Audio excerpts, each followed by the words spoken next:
Welcome back to NewOrleans.Football presented by PJ's Coffee, coming to you from the Oshner Andrews Sports Medicine Institute podcast studio. We got a great show for you guys today. The unofficial depth chart is out. Saints coach Kellen Moore joins the show a little bit later on, and we're going to break everything down that we've seen in the Metairie portion of these practices. If you're in the market for a new or pre-owned car, make sure you check out my guy, Matt Bowers. He will get you the best price that you can get on any type of vehicle you can imagine. Our first topic today is presented by Bobby Hebert's Cajun Cannon Restaurant. Spencer Rattler, for the first time this camp, served as QB1 2 days in a row. Nobody else has taken first team reps 2 days in a row as that first team quarterback, first guy to start that practice. It looks like to me that he's starting to build a lead here. The first portion of camp is over, so this is a natural checkpoint. I think he's the clear leader in this battle right now. By no means is it open and shut and closed and stamped and all that stuff, but I think they've looked up postage prices at this point. Yeah, for sure. Except for if I had to guess, I'm still betting we see Rattler start the first preseason game and Shuck start the second preseason game. Now, maybe not. I mean, they've already thrown the rotation aside here in week 2 of practice. But I bet it's still Rattler in the first game, Shuck in the second game. But I mean, maybe not. I mean, it's been such a clear lead for Rattler so far that they might decide, let's get ready for week 1. Let's give Rattler everything he needs to get ready for week 1. So I'm very curious to see how that develops. I think in practice, though, I mean, I'm gonna be out there in California. Maybe it'll be Shuck's turn on Thursday and Hayner's turn on Friday, or maybe it'll be Rattler every day. I'm very curious, but there's no question that Rattler's way ahead. That if you're betting any money on who's going to start week 1, you should bet Rattler. But also that you could lose that bet if Shuck just like wildly outperforms him in the preseason game. So it's not over yet, but yeah, that was pretty telling. I mean, it has not been even though they put out their first unofficial depth chart and it said or reps are not exactly even between the three. That's for sure. No, no doubt about it. They aren't going to declare anything on Yeah. that piece of paper yet. Yeah. And I don't disagree. Like, I think Shuck probably should get a game. I think it would be a good thing to see him do that, unless it's a complete just you have to go this direction. And there's a lot of ways that you could get forced into making that decision early. Could be just it's so outstanding by Rattler. It could be that Shuck has a bunch of mistakes and you just feel like you need to go that way. And there could come a point in this where it might. I wonder if there is a point in this where it would benefit Shuck to just take that out of it and say, just worry about getting better and don't worry about Yeah. trying to keep pace. You threw a pick today. So what? Who cares? Just put it out of your mind. Just get it better, work on that, get better, and you'll get your chance at some point this season, but it's just not going to be in 3 weeks against 4 weeks against the Cardinals. There could be some merit to that, but there's no doubt about it that he looks better right now. Look, and Rattler isn't perfect either. He almost threw a terrible pick today. Little choice route by Alvin Kamara. Alvin ran a hitch. Rattler threw it as if it were going to be an out. Alontae Taylor jumped it and he had a pick six, but he dropped it. But then you go back and Shuck almost throws the same exact interception on a pass to the flat that was it was just completely covered, and Jordan Howden just dropped it. And then coming back the other way, 2 plays later, tries to go deep, and he gets picked off by Howden this time. Shuck just did not see him in the middle of the field. And like the matchup that he tried to target, I'm not mad at. Like it was Olave on Burgess. Like that is the matchup you want, but he just did not see Jordan Howden in the middle of the field. Howden comes over and picks it off. If Olave hadn't pulled up, it would have been a nasty, nasty collision, and it could have very easily led to a training camp injury. But yeah, I think going into this first preseason game, I bet we see Rattler start it. Kellen Moore did say that Friday is going to kind of be like a joint practice type atmosphere. So you never know. It might be Rattler goes all the way through that, and then Shuck starts and gets a half, and Hayner gets a half. There could be a lot of different things that you see. He did say that those two events will kind of go hand in hand and dictate playing time and all that stuff. All right, going on to our next topic, presented by Shawbear Insurance, the Earhart Agency. Make sure you hit them up. They just saved me $120 a month on my car insurance. How good do you think the Saints defense can be?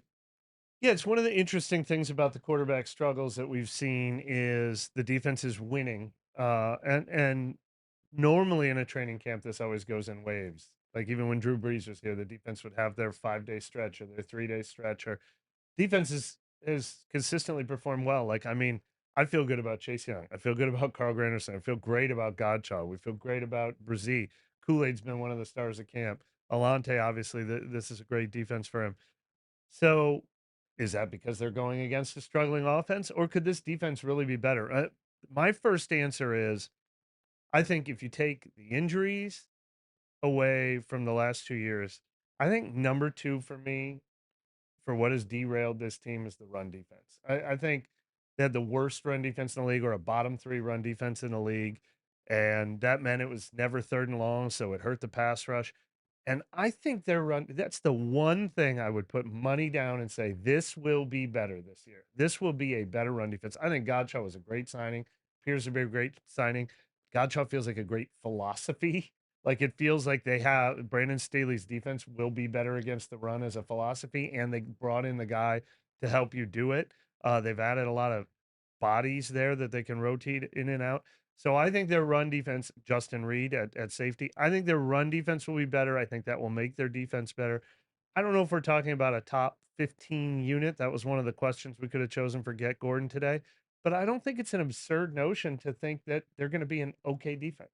Top 15 like NFL defense or top Yeah, 15 run defense? top 15 NFL defense. I don't think it'll be that good, but I It don't think depends. liability. Yeah, I mean, there's so many things that go into one of those rankings, and if the offense is inept, it'll be very hard to be a top 15 Exactly. Because defense. you're But never going to they, be playing with a lead, so you're not going yeah, to be teeing off on you teams. just don't know. Yeah, Yeah. I mean, there's so many things that go into that. So if they have an average offense, I don't know.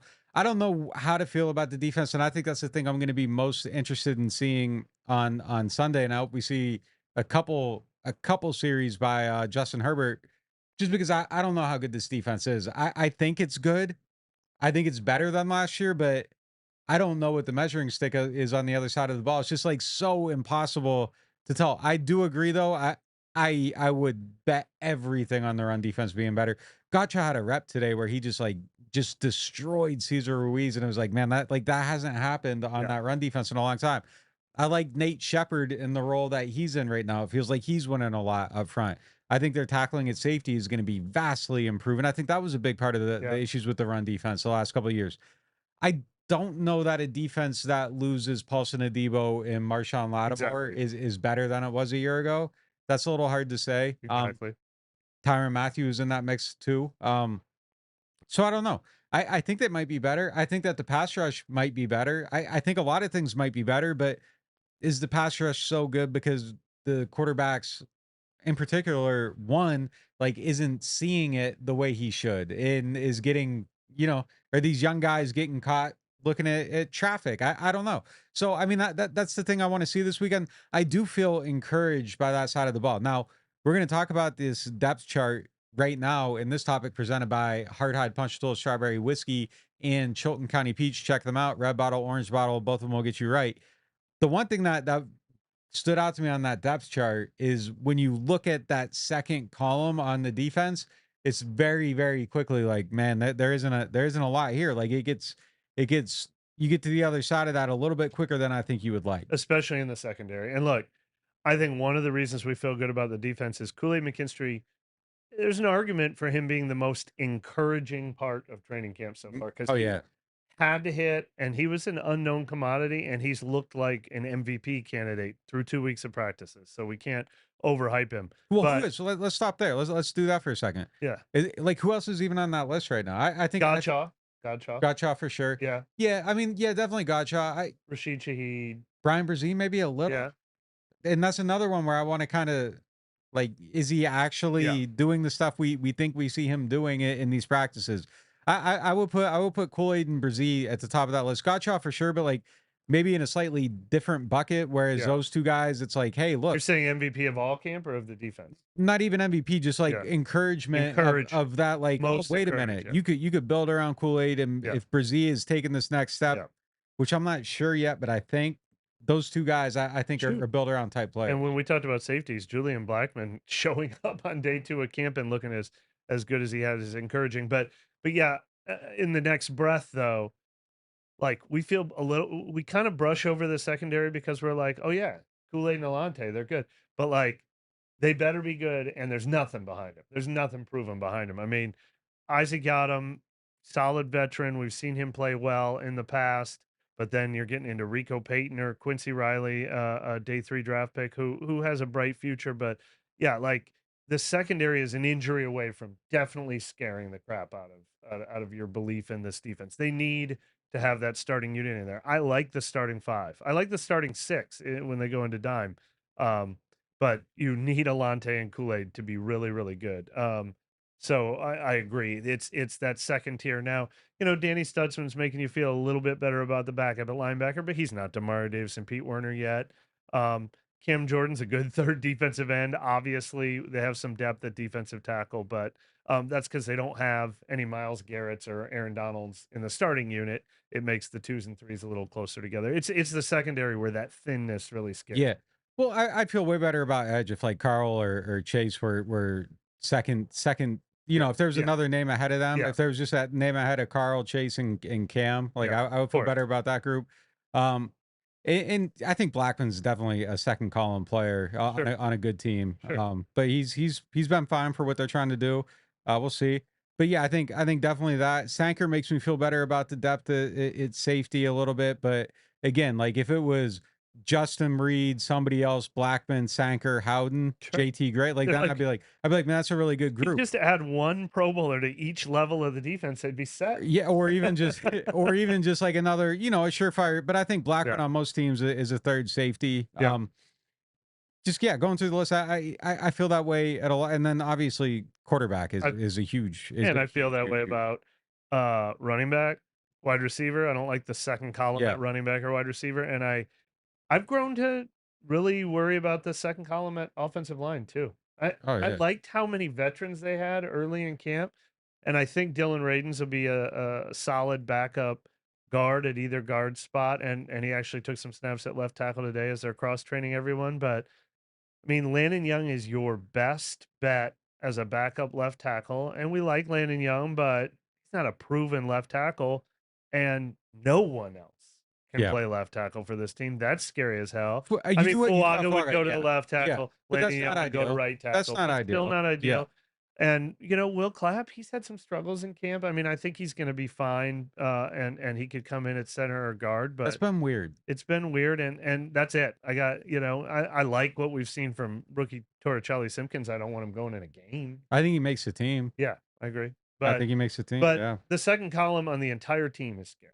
Yes. Tight end. I feel Oh God, I didn't even mention tight end. That's the worst one of all of them. I don't even As know far if as proven, as far I as don't proven. even know if I feel good about the first column as much as Yeah, I should. Maybe yeah, maybe he can change that. yeah, I mean, the injuries in that are already starting. It's yeah. just it's tough. It's a tough spot.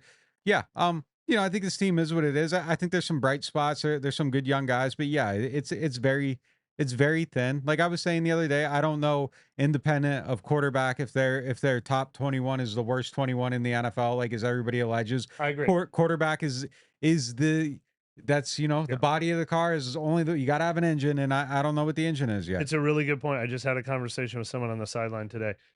You don't hear people say top 21 that often. It's not a bad 21. The 21 doesn't scare me. It's a pretty bad 52, I think, outside of the quarterback Yeah. position. And the conversation I was having with someone on the sideline who was squinting at it and being like, it's kind of a shame that they have such big quarterback questions because um the rest of the team looks like it's coming together and okay. And I go, well, and they were like, if you just got average quarterback play, you might get 6 to 8 wins. And I'm like, but that's where you're starting. And then Yeah. as soon as you give me an Olave injury and a Taysom injury and an Eric McCoy injury, I think last year's team had 10-win potential and the injuries turned them to a 5-win team. I think this year's team has 6-win potential and those injuries would make it worse from there. Yeah, no So doubt. that's the Yeah, problem. and we've seen too much to do Yeah. like the starter. You can't judge You can't judge a don't team off get the to just starters. play with your starters. Yeah, You no, don't. we've gotten that wrong multiple years in a row. You cannot do that. You got to look at Yeah. the second column. The second But if column they're really healthy going matters. into week 1, you'll look at that Cardinals game and you'll be like, they can be competitive. It's when you start pulling some of these names out that it unravels very quickly. They can be competitive if they get just okay quarterback play. I don't know. Well, And I still don't know if they do or don't. I I don't don't know if know. they do or don't, but if you give me end of season Spencer Rattler last year and every starter healthy, Yeah. I Okay. will think you Yeah. can be competitive. They were I'll give you competitive. that. They were competitive in some of Rattler's games last year without health. I'll give you that. And I don't want to say anything that comes back to haunt me, but I kind of feel like he's going to do an okay job limiting turnovers relative. Look, I'm not saying he's going to be like perfect in that area, but I don't think he's going to be a turnover machine with good coaching and an offensive line that can block. We've seen two interceptions in this camp and 7-on-7s. We've seen at least 2 or 3 other turnover worthy plays in team. So it isn't by any means like a polished, perfect Tom Brady-esque, Drew Brees-esque, he's not going to turn the ball over product, but I think he can reasonably keep the ball with your team to an extent, And I think enough to where if like your defense is playing good and you're running the ball well, that you can have a chance to I think be it's going to be competitive. a huge emphasis of Kellen Moore. We haven't even Kellen Moore admitted in that scrimmage the other day, said normally you'd call more run plays, but we're not, they're not trying to establish 4 yards at a time, 5 yards at a time in a scrimmage setting. I think we both said this the other day, like think back to what Sean Payton's game plan was with Jameis Winston a couple years ago. I have a feeling that'll be reminiscent of what this offense looks like. And they might check down so much so that like somebody might start Michael Jacobson in a fantasy game this year when they get into like some injuries. Jacobson versus Welsh, one of the preseason battles to watch. All right. We're gonna hit a quick break and we'll be back right after this. The Ochsner Orthopedics Walk-In Clinic is now open. Located at 1201 South Clearview Parkway, across from the Elmwood Shopping Center, this clinic provides convenient same-day care for a variety of orthopedic and sports injuries. No referral or appointment needed. Whether you need care for strains, sprains, fractures, sports injuries, or muscular pain, the team of orthopedic specialists offers care for patients 5 and older. Open Monday through Friday from 8 a.m. to 8 p.m. and on Saturdays and Sundays from 10 a.m. to 8 p.m. Rouse's Markets is voted best grocery store in New Orleans, best grocery store in Baton Rouge, Mississippi, Gulf Coast, Thibodaux, Houma, Hammond, Lake Charles, Mobile, year after year. Thank you for choosing us best grocery store on the Gulf Coast. Number 1. Thank you. Thank you. The number 1 grocery store In Mississippi, Alabama, Louisiana. 1 million customers a week can't be wrong. Welcome to Rouse's. The NewOrleans.Football show is proudly presented by PJ's Coffee. PJ's Coffee has some of the best drinks that you can find. They have locations all over the city. They have pastries and everything else you need to get your day started. So go check them out. I don't play favorites with our sponsors on the show, but one of my favorites for sure is RV Masters. You guys have been watching our show lately and you've seen our awesome new van. That thing is decked out. And the best part about it is I took it up to RV Masters and I was like, this is what I want to do, but I had no idea how I wanted to do it or how to get it done. And they took care of it from start to finish, brought me out for updates, were giving me new ideas, and they made it exceed my wildest dreams. And they will do the same thing for you. RV Masters offers full service RV, motorhome, and travel trailer repair. They have preventative maintenance and service packages for your RVs, your AC, your generators. They specialize in solar and lithium upgrades, satellite TV, and Starlink. They'll take care of you if you get into a collision. Whatever you need, they got you. And I can speak from experience because they definitely had us on our new van. I cannot vouch for anyone more than I vouch for RV Masters. RV-Masters.com. Go check them out. These gems don't just glisten, they pay. Play Lucky Gems from the lottery. Win up to $4,000. Keep it rolling straight to your wallet with Money Rolls. Win up to $15,000. Soak up wins with Sunny Days Bingo. Top prize is a whopping $50,000. Fun tickets, cool prizes. Play all 3 exciting games from the lottery. Looking for the best insurance coverage at the lowest price? Look no further than Chabert Insurance, the Earhart Agency. They are a local independent insurance agency right here in New Orleans, specializing in home, flood, and auto insurance. At Chabert Insurance, the Earhart Agency, their dedicated team will shop every available carrier in the market, ensuring you get the most comprehensive coverage at the lowest possible price. Why settle for less when you can have the best? Trust Chabert Insurance, the Earhart Agency, to protect what matters most to you. I do. I've been a client of theirs since 2021. Call them today at 504-326-6526 or visit them online at Protected by Chabert. That's 504-326-6526.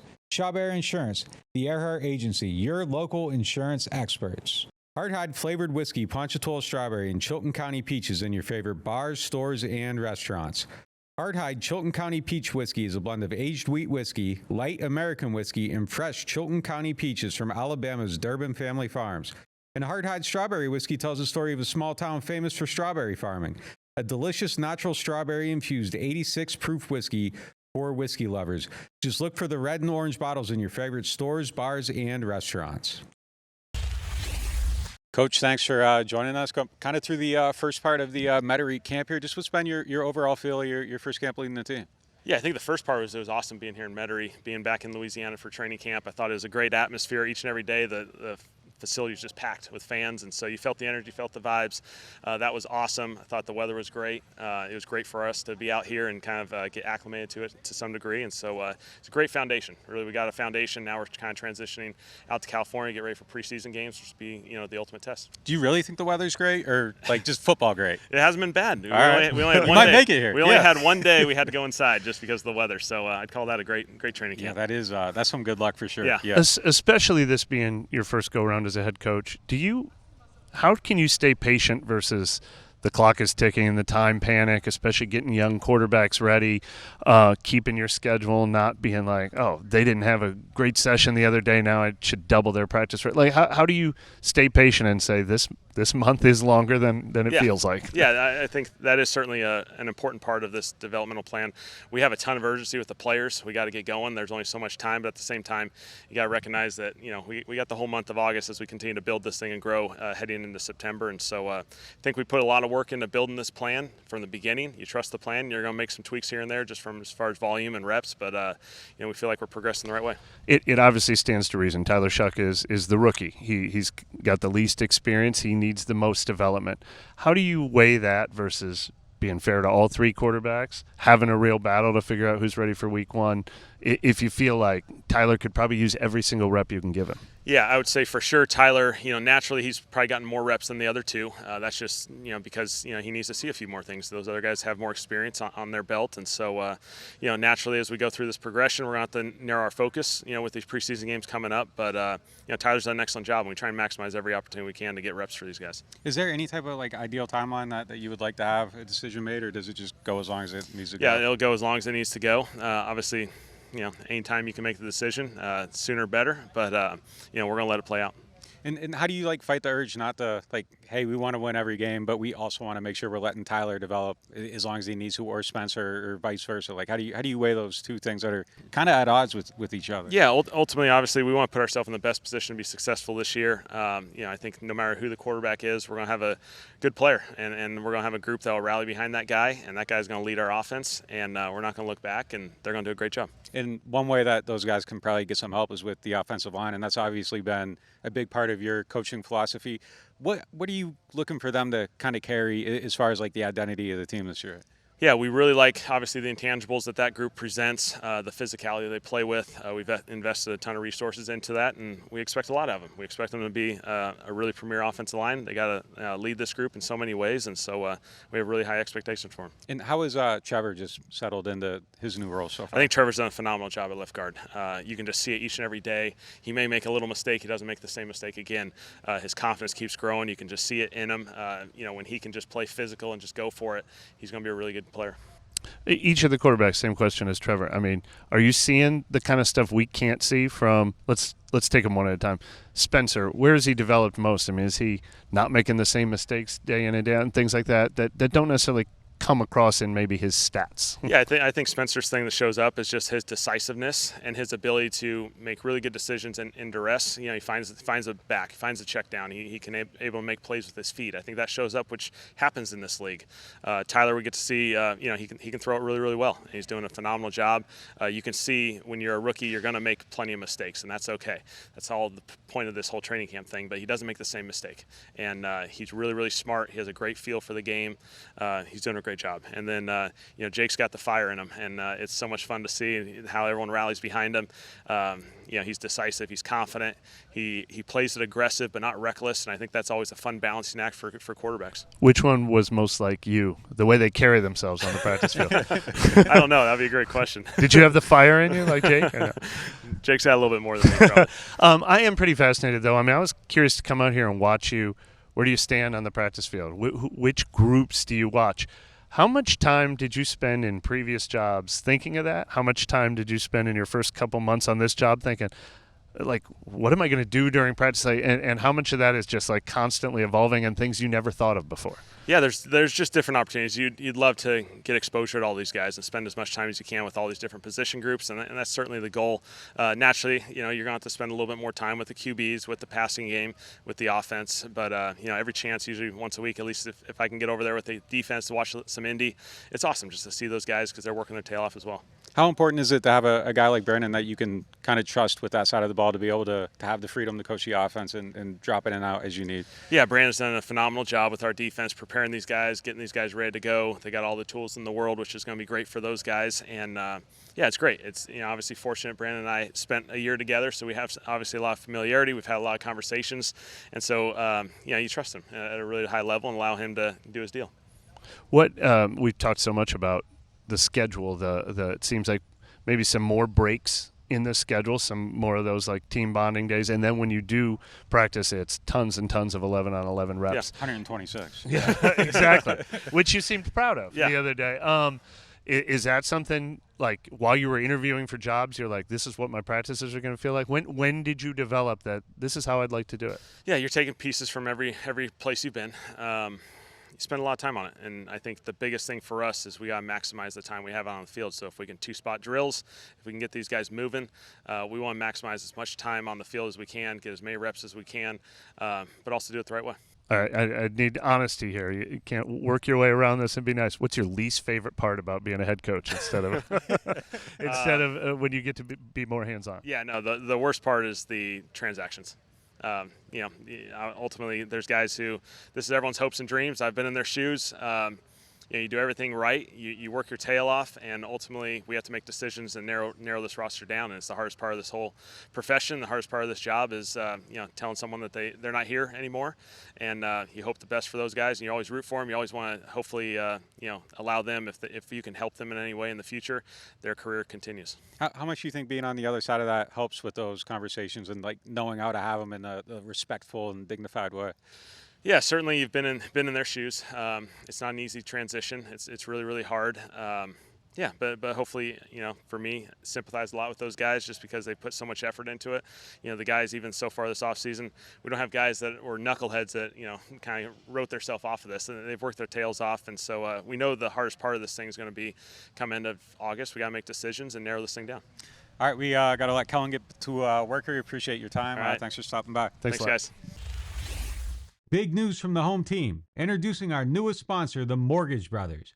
With over 30 years of combined experience, the Mortgage Brothers are the quarterbacks of home lending, calling the right plays to get you across the goal line. Whether you're a first-time buyer or a seasoned vet, they'll coach you through every down and make sure you feel like part of the team. They're backed by Cross Country Mortgage, the #1 retail lender in the nation, so there's no loan playbook they can't run. FHA, VA, conventional, RD, and more. They're lifelong season ticket holders. Local guys who know the field and your market, and their online application takes less than 10 minutes. Why fumble your mortgage with some online lender who's never even watched your team play? Stick with the Mortgage Brothers, the trusted pros who play to win. Mention NOF and get $500 back in lender credit toward your closing costs. That's money back in your pocket when it counts. Visit mortgagebros.money and start shopping with confidence. Because with Mortgage Brothers, it's always no flags, no fumbles, just smooth closings every single time. Slide into summer with New Orleans Hamburger and Seafood's new sliders. Get 2 each of cheeseburger, buffalo chicken, meatball, or chicken and waffles served with a side of garlic herb fries. Starting at $9.99 now at New Orleans Hamburger and Seafood Company. I got hurt in a car wreck. Why should I get Gordon? Because when you're hurt, you need money. And I fight for the people of Southeast Louisiana every day. I got a client who injured their neck in a car wreck, $250,000. Another client was hit by a big truck and needed back surgery. I got them $700,000, and they deserved every single penny. That's what I'm talking about. Why wouldn't I get Gordon? If you've been hurt in a car wreck, just call me, New Orleans. Get it done. Call 504-800-8888. You ever take a bite of something and immediately think, yeah, I'm coming back for this? Bobby Aber's Cajun Cannon Restaurant just added some new dishes, and man, they crushed it. The shrimp and crawfish pistolets, golden and stuffed with bold Cajun flavor. Fried oyster tacos, crispy, fresh with the perfect kick. And the soft shell crab Alfredo, creamy, rich, and absolutely worth the order. They're open 7 days a week and they deliver late. Bobby Aber's Cajun Cannon Restaurant. Delicious food, superior service. Whether you are a local New Orleanian or a fan in town for the game, get your pre and post game fired up at Aaron Rose. Local chaos and local love for the black and gold. Wake up and live with daily drink specials, mimosas, screwdrivers, Bloody Marys, and hot or frozen Irish coffees, all just $3 or $4 between 10 a.m. to 2 p.m. Aaron Rose, half a block from Bourbon Street in the French Quarter, 811 Conti Street. Attention Saints fans, don't let pests and termites invade your home field. Trust the team at Red Pest Solutions to tackle those unwelcome visitors. Call the Red Man today for unbeatable pest and termite control. Score peace with no pest. Visit redpest.com, REDDPEST.com. Here at the Queen Casino, indulgence knows no bounds. Prepare your taste buds for an extraordinary culinary journey. Start your day at Capital Coffee. Craving something different? Three Walks Noodle Bar offers a tantalizing selection of Asian delights. At 1717 Kitchen and Cocktails, savor American cuisine with a twist. Or ascend to the loft for an elevated experience. Enjoy artesian grazing boards and exquisite craft cocktails. Join us at the Queen Casino. Your royal adventure awaits. Welcome back to the show. Our next topic is presented by Aaron Rose. Make sure you check them out down in the French Quarter. What stood out to you about what Kellen said? Those were questions I was interested in asking him. I'm as interested in him as a head coach as I am, in the offense he's going to implement and the team he's going to put together. And so I feel like he's a little more on guard when we get him in the press conference setting. So I love that he spent time with us and felt like he was giving genuine, honest answers. In that stuff interests me, but obviously the quarterback stuff is all we care about. And I'm just I need to know more about what they're seeing that's positive, because they are speaking as though they're encouraged by the quarterback play, but it needs to be coming out in ways other than just results during 11-on-1 team drills, because that's an area where we're not seeing it. I mean, speak for yourself. I am deeply invested in the punter battle, so I care about more than the quarterback stuff. But that's going to be fascinating to see how that one plays out. But yeah, no doubt. And I think the most interesting thing he said, and we've heard him allude to this before, is that they would like to circle the wagons behind one of these quarterbacks sooner than later. Obviously, you're in a catch-22 there because you're trying to balance development along with it. I don't envy them on having to figure out the math behind that equation, because you do have the long term and you have the short term, and maybe your short term is also your long term, but maybe it isn't. And like, who knows how these pieces fit together. So I found that to be pretty interesting there. But yeah, I mean, it's just all about, it's quarterback watch right now. Real quick on that, it is an impossible decision, but this is if I was in charge, talk me out of this as a plan. I would start Rattler. They're gonna start Rattler. It feels like they're gonna start Rattler. I start Rattler, and it's almost becoming a no-lose proposition. Either Rattler was the right pick, and you're gonna have a competitive team early on, or Rattler's gonna struggle early, and then you can turn to Shuck in October when the spotlight's not as bright, the schedule gets a hell of a lot easier. He's had a little time. Like it feels so obvious to go that route, doesn't it? Or am I missing something? Well, if he's not ready, yeah. I mean, if he's ready, I think if he's ready, you throw him to the wolves and see what happens. I see it both ways, though. I don't think there is a right or wrong here. I think there's a lot of merit to that one. I continue to go back, and I don't want to sound like a broken record on every show. I feel like that's the obvious answer if you have Teddy Bridgewater. Yeah. Okay, we're going to let Teddy play. We're going to let Brian Hoyer play. We're going to let whoever play, and then we're going to pull him out, and we're going to focus on the future, and we're going to buy, Drake May 4 more weeks. We're going to buy whoever 4 more. It's just, these guys are like literal classmates, basically. Yeah. They were in the same high school, circle.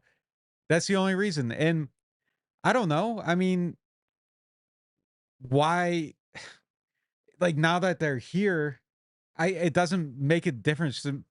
It does, but it doesn't like how they got here, what you spent on them. Like it does matter, but it doesn't. And like, so if like Spencer looks like the way better developmental player, which Right. he kind of does right now, Right. why not protect him from the hard times? You know, There's so much. Yeah. There's it, so much that goes into the it. thing that I think would make it best for Shuck, and I think I said this on our last show, is that if, but I don't know. I think it's tough. I think it's there is a slight reality where you put this guy in there and you can't really take him out. And if you just pull him to look at the other one and he's still looking okay, and let's say, you know, they win a couple games, but they're still losing more than they win, and they're 2-4 or whatever, it's still probably on path to a top 5 pick, but there's encouraging signs within it. If you pull him out, I think the Superdome becomes a hostile Oh, atmosphere because no doubt like about it. this is he's the underdog. He's the redemption story. It's everything you love about sports. It's Sonny Hayes in the F1 movie, you know, like that those are the guys you cheer for. You don't cheer for, you know, and it's weird because Shuck is an underdog in his own right, but like Rattler feels like the ultimate underdog. Like Yeah. the prodigious talent that is on the redemption. That's what every Disney sports movie is written about. Rattler's not necessarily, but because of what, like the fall from grace is He was the he what was made the him an underdog. he was Wasn't a the lifelong underdog, but he became one. yeah, he was the prodigious talent that's Yeah. on the redemptive That is, arc. that Like that's Sonny Hayes, man, in the F1 movie. Like the a good genius movie. driver that had to go away and come back But the and funny thing is, reclaim it. personality-wise, Spencer Rattler is kind of more like the young driver too, the confident one with with the bravado too. So A he's little both. bit. He's both stars of the A F1 little bit. movie. But yeah, I That's mean, why everyone likes it. but I mean, I think, yeah, I mean, I just, I would be fascinated to see that atmosphere if it felt like a premature hook at all. Or, yeah, I mean, it's just, I don't know. I don't know, man. Like I find it. I agree, like in theory with it, but it's just such a weird situation that I don't know how to do the math on it. Like No, I'm don't both either. ways on it, I but don't either. I can't argue with it. And if they did that, it would make sense. You know, there is you end up circling back to it though, and it is like this is still the guy that was picked 40th, and I think that underneath all of it, that they probably still harbor like deep belief in their scouting, and something is gonna have to make something has to happen to And probably that's more than separate just them. scouting. I mean, like Kellen Moore maybe didn't handpick the quarterback as is the narrative or whatever, but that's a decision that Kellen Moore and Doug Nussmeier and Scott Tolzien absolutely make. Like they didn't just let the scouts tell them who to take. They obviously are in on that decision. So they picked him too. You know, it wasn't just scouting reports they read. They went and No, I met mean him. like And their scouting. Yeah. Like he came in and spent the one-on-one day with Kellen, all this stuff. I mean, they can try to separate from the hand-picked thing. And like granted, like Cam Ward probably would be the hand-picked quarterback. It's sure. not like when San Francisco hand-picked Trey Lance out of like a group of people. Yeah. But they hand-picked him Yep. out of the basket of available options, and they were gonna pick him before Jackson Dart. And this is the guy, they wanted to work with. I do think though that it's more of a like a I think you take them with the recognition that odds are like it probably doesn't work. But I also think that there was a handpicking of him in the sense that they knew, at least at the time, that Derek Carr was likely not to play at the beginning of the season. And this was the guy that they were saying, like, hey, we're going to get him. We're going to bring him in here. Yeah. And he's going to play and we can develop him. And then maybe Derek comes back. And if Derek doesn't come back, we have him. So something I think probably does have to happen to sever that at some point if it isn't real. And he does end up having to get on the field for that to happen. All right, going on to our next question presented by Gordon McKernan, injury attorneys. This is the Get Gordon question of the day. Who among the team is having a camp to give you more confidence than what you had in them when camp started? Like, so who has surprised you at camp? It's funny. This ended up being a topic we talked about a little earlier in the show when we were talking about the most encouraging camps, but I would probably say Kool-Aid. He's gone from a question mark to a guy I'm really excited to watch. Obviously he didn't go from unknown to will make the roster. That's another way you could answer this question. But he went from one of my biggest what ifs on the team to one of my, biggest like that makes me feel better about the team guys. Yeah, the baseline rise is definitely, and I assume we're saying the same. Like you expected him to be like a startable, solid player, and he's like elevated to the point where you're like, wow, this guy like has maybe like legit building block upside. I would agree with that wholeheartedly on that one. I think maybe I was down on this guy and he's brought me back a little bit. I think Jordan Howden's done a little bit of that for me. He's made a few plays out here. I was ready to kind of, cycle away, and like he might Yeah. have even been a consideration on a 53 at the end. And I think now it's like, yeah, I'm putting him on there. I think he's on that team right now. I think he's brought me back a little bit with that group for sure. Stutzman will be another one, but Yeah. I don't know. I mean, that was kind of, a fifth round pick. I don't know if like there were previous fourth. I'm sorry, I always say fifth with him. I don't know if that was like previous expectations that, I don't know. Like that's just No, he's been. I mean, there is a version of this question where he's the number one answer. Like anyone who's risen like the most from where they were to where they climbed. Like I don't think he's getting in the starting lineup, and he's not affecting my win loss prediction total. But he's been a really encouraging. he's bright spot for the yeah. future. Yeah, like the way he's going, if he builds on that and makes it real. And Yeah. I'm gonna sound like a broken record that my other consideration for that is Godchaw, and maybe it was my own fault because he plays a position that I don't pay attention to league wide. Maybe this has always been his reputation from everyone who knows football and everyone who covers the entire league and everyone who pays attention. But Devon Godchaw was not on my radar before the Saints traded for him because nose tackles who only play 30, 40, 50 snaps a game don't always get on your radar. But he's a guy that has actually like potentially changed my win total projection. Like, so he's been a lot more of a Well, I don't. presence being felt guy than I had given him credit for. Well, I don't. Personally. I don't think that's like outrageous because they got him for a 7th round pick. Yeah. So yeah, it isn't Yeah. like I don't think anybody was looking at him like he and they got him like they were going to cut him if they didn't get the loose change at the deadline of deal or whatever. So yeah. All right, that's going to do it for today's show. I appreciate you guys for tuning in. We'll talk to you next time.